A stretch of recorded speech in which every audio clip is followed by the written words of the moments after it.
আসসালামু আলাইকুম। Hello viewers, welcome back to my channel. অনেক পুরুষের একটা প্রশ্ন ছিল যে কোন ভিটামিন খেলে পুরুষের পেনিস বড়, মোটা এবং লম্বা করা সম্ভব হবে, বা একজন প্রাপ্তবয়স্ক পুরুষ কোন ধরনের ভিটামিনগুলো খেলে তাদের বিশেষজ্ঞটা তারা বড়, মোটা এবং লম্বা করতে পারবেন। তো বন্ধুরা, চলুন চলে যাই মূল আলোচনায়। বর্তমান সময়ে অনলাইন প্ল্যাটফর্মে যখনই কেউ প্রবেশ করেন তখনই দেখতে পান অনেক চটকদার বিজ্ঞাপন। মাত্র 24 ঘন্টা ফলাফল, 3 দিনেই সমাধান, 1 সপ্তাহে মুক্তি এবং নিয়মিত 2-3 মাস কোনো দেখো এনার্জি বুস্টিং খাবার বা পণ্য এটা নিয়মিত খেলে পেনিসটা বড়, মোটা এবং লম্বা করা সম্ভব হবে। এ ধরনের প্রলোভিত অ্যাড দেখে অনেকেই দেখা যায় এই ধরনের এনার্জি বুস্টিং খাবার বা বিভিন্ন প্রকার ভিটামিন, পুষ্টি এগুলো আপনারা গ্রহণ করে থাকেন। বিশেষ করে অনেকে দাবি করেন জিঙ্ক সমৃদ্ধ খাবার বা জিঙ্ক ট্যাবলেট খেলে বড় হয়, অনেকে বলেন ক্যালসিয়াম খেলে বড় হয়, অনেকে বলেন আয়রন, ফলিক অ্যাসিড খেলে বড় হয়। মানে এক একজন এক এক ধরনের যুক্তি দিয়ে থাকেন। কিন্তু বিষয়টা হচ্ছে আমরা আজকে জানবো মেডিকেল সায়েন্স কি বলছে, বা আমাদের চিকিৎসা বিজ্ঞানের তথ্য বা গবেষণার ক্ষেত্রে কি বলছে। একজন পুরুষের পেনিস বড়, মোটা এবং লম্বা হওয়ার ক্ষেত্রে পুষ্টি বা ভিটামিন যতটুকু না গুরুত্বপূর্ণ, তার থেকে বেশি গুরুত্বপূর্ণ হচ্ছে তার জিনগত অবস্থা। অর্থাৎ আপনি যদি একজন পুরুষ হন তাহলে আপনার যে পূর্বের পুরুষ, আপনার বাবা, চাচা, দাদা বা আপনার বংশের লোক যারা ছিল, পূর্বের যারা আসছে, তাদের থেকে আপনি পরবর্তী প্রজন্ম হিসেবে আসছেন। আপনার সেই পূর্বে প্রজন্মের পুরুষের পেনিস কতটা বড় ছিল, তাদের যে জিনটা আপনি পেয়েছেন, সেই জিনটা কিন্তু খুবই গুরুত্বপূর্ণ ভূমিকা পালন করে। আমরা দেখতে পাই চিকিৎসা বিজ্ঞানের গবেষণা বলে যে সকল পুরুষ আফ্রিকা অঞ্চলে বসবাস করে, ওই অঞ্চলের পুরুষের জীবনযাত্রা, আবহাওয়া, তাদের জিনগত বৈশিষ্ট্য সব মিলে দেখা যায় পৃথিবীতে যত দেশ আছে তাদের মধ্যে আফ্রিকার কিছু অঞ্চলে মানুষ বা পুরুষের পেনিস সবচেয়ে বড়। আকৃতিগতভাবে তাদের দেখা যায় 6.5 থেকে 7 ইঞ্চি পর্যন্ত হয়ে থাকে। এটা হচ্ছে ওই অঞ্চলের জন্য।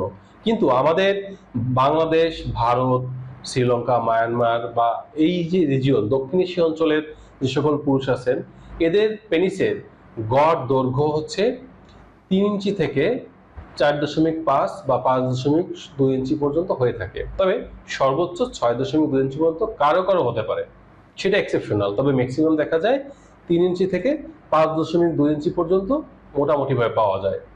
কেন এটা হয়? কারণ এই অঞ্চলে পুরুষের জিনগত বৈশিষ্ট্যের কারণে এমনটা হয়ে থাকে। এটা হচ্ছে সহজ একটা বিষয়। এখন পুষ্টি এবং ভিটামিন এটা কতটা গুরুত্বপূর্ণ কাজ করে? যখন একজন পুরুষ দেখা যায় প্রাপ্তবয়স্ক এখনো হয়নি, তার শিশু বয়স পেরিয়ে কৈশোর বয়সটা চলতেছে, অর্থাৎ আমরা বলে থাকি সেই বয়সের টার্মটা যদি আমরা নেই, দেখা যাচ্ছে যে আপনার 8-10 বছর বয়স থেকে 20-22 বা 25 বছর বয়স পর্যন্ত, অর্থাৎ কিশোর বয়সটা পেরিয়ে যখন যৌবনে পা রাখে বা 18 থেকে 25 বছর বয়স পর্যন্ত থাকে, এই সময়টা যদি তার শারীরিক গ্রোথ এর পাশাপাশি যথেষ্ট পুষ্টিকর খাবার এটা যদি সে গ্রহণ করতে পারে, সেক্ষেত্রে দেখা যায় পেনিস কিছুটা বড় করতে হয়তো কাজ করলেও করতে পারে। তবে আবারও বলছি, এটা নির্ভর করে জিনগত বৈশিষ্ট্যের উপরে সবচেয়ে বেশি।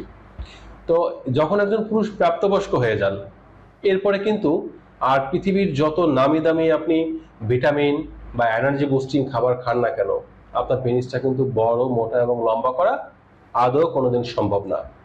এখন যদি আপনি অনলাইনে কোনো চটকদার বিজ্ঞাপন দেখে এই ধরনের মেডিসিন কিনে খান, তাহলে বুঝতে হবে আপনি 100% প্রতারিত হবেন, এবং এতে কোনো সুফল আপনার অন্তত পেনিসে আসবে না। আপনার শরীরে আসতে পারে সামগ্রিকভাবে, আপনি যদি শারীরিকভাবে দুর্বল থাকেন সেটা কিছুটা সফলতা আসতে পারে, কিন্তু আপনার পেনিস বড়, মোটা, লম্বা করতে টোটালি কাজ করবে না। তাহলে এটা বড় করার কি কোনো উপায় নেই? হ্যাঁ, বড় করার উপায় আছে। সেটা হচ্ছে কাদের জন্য? যদি কোনো পুরুষের পেনিস দেখা যায় যে অবনমিত অবস্থায় একেবারে ছোট আছে, কিন্তু যখন উত্থান হয় তখন 3 ইঞ্চি থেকে ছোট থাকে, যেটাকে বলা হয় মাইক্রো পেনিস বা ক্ষুদ্র পেনিস। বিষয়টা হচ্ছে সেই সকল পুরুষের আগে তাদেরকে সার্জন যারা আছেন তারা পর্যবেক্ষণ করেন, তাকে পরীক্ষা করেন। এরপরে যদি তার শরীরে অতিরিক্ত পরিমাণ চর্বি থাকে বা তাদের ওভারওয়েট থাকে এবং তাদের পেনিসের গোড়ার দিকে যদি বেশি চর্বির আস্তরণ থাকে, মেয়েদের ভ্যাজাইনার মতো ওরকম থাকে, সেক্ষেত্রে অবাঞ্ছিত যে চর্বি আছে এটা সার্জারির মাধ্যমে রিমুভ করে তাদের পেনিসটা 1 থেকে 1.5 ইঞ্চি পর্যন্ত বাইরের দিকে বের করে আনা সম্ভব হয়। এটা তাদের জন্য। কিন্তু যদি কোনো পুরুষের পেনিস 3 ইঞ্চি ন্যূনতম হয় উত্থান অবস্থায়, তাদের কিন্তু এটা প্রয়োজন হয় না। আর একটা পদ্ধতি আছে, যেটা হচ্ছে ন্যাচারাল পদ্ধতি, সার্জারি ছাড়া, সেটাকে বলা হয় অয়েলিং, জেলকিং বা ক্রিম্পিং। এটা কেমন? ধরুন আপনার পেনিসটা 3 ইঞ্চি বা 3.5 ইঞ্চি আছে, আপনি চাচ্ছেন আর একটু বড় করতে সার্জারি ছাড়া। সেক্ষেত্রে বাজারে অনেক নামি দামি ব্র্যান্ডের জেল বা ক্রিম পাওয়া যায় পেনিসের সুস্থতা থাকার জন্য। সেগুলো আপনি দেখা যাচ্ছে কিছুটা ম্যাসাজ করতে পারেন, বা জেল কিং বা ক্রিম্পিং এর মাধ্যমে ম্যাসাজ করতে পারেন। অথবা আপনি ওগুলো না কিনেও আপনি বাসায় বসে দেখা যাচ্ছে এক্সট্রা ভার্জিন নারকেল তেল, এক্সট্রা ভার্জিন অলিভ অয়েল তেল, অথবা সরিষার তেল, অথবা কালো জিরার তেল, এগুলো দিয়েও কিন্তু আপনার পেনিসের গোড়ার দিক থেকে মুন্ডুর দিকে আলতোভাবে ওকে সাইন করে ম্যাসাজ করুন 2-3 মিনিট সময় নিয়ে।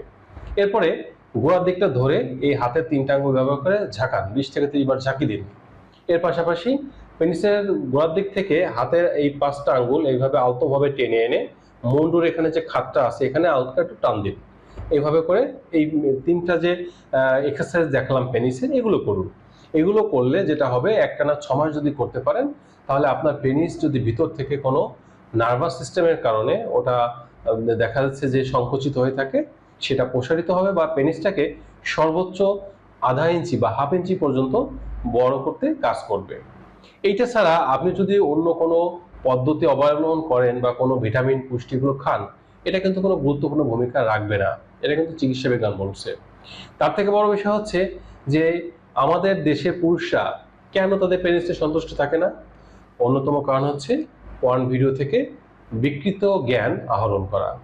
যখন কোনো পুরুষ পর্ন ভিডিওগুলো দেখেন, তখন দেখা যায় দেখানো হয় ওখানে যে পর্ন অ্যাক্ট্রেস বা অ্যাক্টর আছেন, অ্যাক্ট্রেসের ভ্যাজানাটা অনেক বড় দেখানো হয়, আর পর্ন যে অ্যাক্টর তার পেনিসটা ক্যামেরার বিভিন্ন অ্যাঙ্গেল দিয়ে অনেক বড় মোটা করে দেখানো হয়। আর আপনি ভাবছেন, আহা সে কত বড় একজন সক্ষম পুরুষ, আর আমারটা কেন এমন? এটা সম্পূর্ণ ভ্রান্ত ধারণার মধ্যে আছে। এটা প্রথমে তো আপনাদের বুঝতে হবে। দ্বিতীয় বিষয় হচ্ছে, অনেক নারী আছেন তারাও আসলে পর্ন ভিডিওগুলো দেখেন, তারাও তাদের হাজবেন্ডকে মানসিকভাবে প্রেশার দিয়ে থাকেন, তোমার পেনিস ছোট কেন, আর একটু বড় হলে বেশি আরাম পাতাম বা ভালো লাগতো।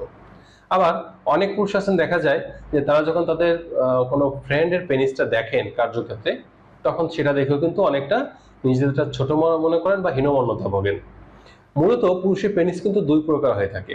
একটা হচ্ছে গরুয়ার পেনিস, যেটা স্বাভাবিক অবস্থায় একেবারে ছোট হয়ে সংকুচিত হয়ে থাকে, এবং যেটা যখন স্ট্রং হয় বা সুদৃঢ় হয় তখন কিন্তু তার যথেষ্ট পরিমাণ বড় মোটা লম্বা হয়ে থাকে। আরেক ধরনের পেনিস হচ্ছে শোয়ার পেনিস। এই পেনিসটা ধরুন আপনার কোনো ফ্রেন্ডের পেনিস 4 ইঞ্চি লম্বা হয় উত্থান অবস্থায়, এটা নর্মালি ভাবে 3 থেকে 3.5 ইঞ্চি বড় হয়ে থাকে, যখন উত্থান হয় সামান্য একটু লম্বা হয়ে শক্ত হয়ে যায়। এখন আপনি যদি মনে মনে ভাবেন যে ওর পেনিস সবসময় এরকম থাকে, 3 ইঞ্চি 3.5 ইঞ্চি এরকম হয়ে থাকে, তাহলে এটা উত্থান হলে না জানি 8-10 ইঞ্চি কত বড়ই হয়। এটা হচ্ছে আপনাদের একটা ভুল ধারণা, এটা কখনোই করা যাবে না। আর এটা দেখে নিজের পেনিস নিয়ে হীনমন্যতায় ভোগার কোনো সুযোগ নেই। তার থেকেও বড় কথা হচ্ছে, একটা তথ্য আপনাদের জানতে হবে যে আপনার পেনিস ন্যূনতম কতটুকুন হলে আপনার স্ত্রীকে আপনি অর্গাজমের সুখ দিতে পারবেন বা সুখ দেওয়া সম্ভব। গবেষণা বলছে যে আপনার স্ত্রী যদি কম উচ্চতা সম্পন্ন হয় বা বেশি উচ্চতা সম্পন্ন হয়, সেক্ষেত্রে আপনার পেনিস উত্থান অবস্থা যদি ন্যূনতম 3 ইঞ্চি লম্বা হয়, আনুপাতিক হারে মোটা হয়, তাহলে সম্ভব। কারণ যে সকল নারীরা কম উচ্চতা সম্পন্ন বা যাদের উচ্চতা দেখা যাচ্ছে 5 ফিটের কম, তাদের ভ্যাজাইনার যে জি স্পোর বা চরম স্পর্শগত জায়গা থেকে 1 থেকে 3 ইঞ্চি জায়গার মধ্যে। আর যাদের উচ্চতা মিডিয়াম বা তার থেকে একটু বেশি, যারা 5 ফিট 2 ইঞ্চি বা 5-6 ইঞ্চি, তাদের ভ্যাজাইনার জি স্পোর থেকে 1.5 থেকে 2 ইঞ্চির মধ্যে। তার মানে আপনার স্ত্রী লম্বা হোক আর খাটো হোক, আপনার পেনিস যদি ন্যূনতম 3 ইঞ্চি লম্বা হয় এবং আনুপাতিক হারে মোটা থাকে, তাহলে কিন্তু আপনি যখন পেনিট্রেশন করবেন, ভ্যাজাইনার মধ্যে পেনিস প্রবেশ করাবেন, তখন কিন্তু আপনার স্ত্রী প্রত্যেকবার চরম সুখ অনুভব করবে। এবং যদি আপনি মোটামুটি 3 থেকে 13 মিনিট সময় নিয়ে আপনি সহবাসটা চালিয়ে যেতে পারেন, তাহলে দেখা যাবে আপনার স্ত্রীকে প্রতিবার অর্গাজমের সুখ দেওয়া সম্ভব হবে।